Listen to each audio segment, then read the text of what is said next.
Are you looking for ways to lower your LDL cholesterol on a low-carb diet?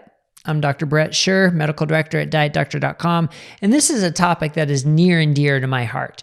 There is this subpopulation of people who get a dramatic rise in their LDL or even a moderate rise of their LDL when following a low-carb diet. And the question is, what do we do about it? And that's such a complicated question. As a certified cardiologist and lipidologist, like I said, this is a topic that is dear to my heart.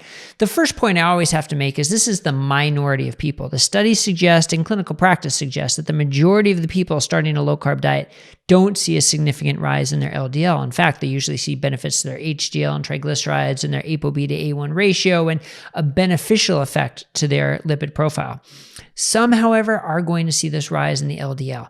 So the first question is that a concern? And that's a topic all on itself that I am not going to get into in this video. But I wrote a guide recently on how to lower LDL cholesterol on a low-carb diet. So if you've made the decision that LDL is something you want to address and you want to continue your low-carb or ketogenic diet, then we have some tips for you on how you can go about doing that. Okay, so that if that applies to you, then this is your guide, and you should definitely check it out at dietdoctor.com.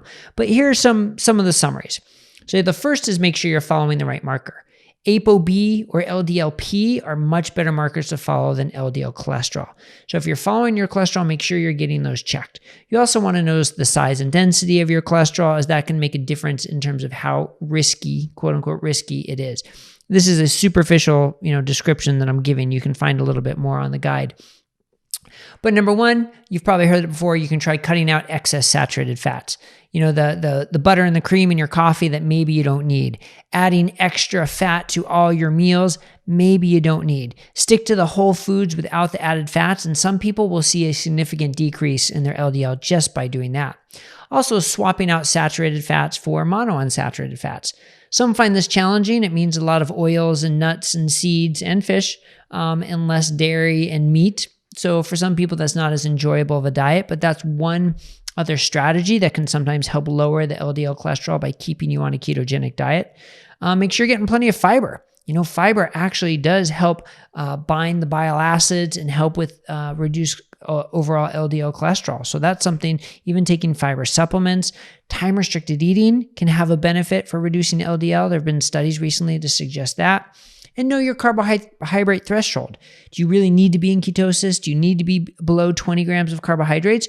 Or can you, go up to 50 or 100 and still see all the health benefits you've gotten? That's very individualized. So you need to know what your threshold is.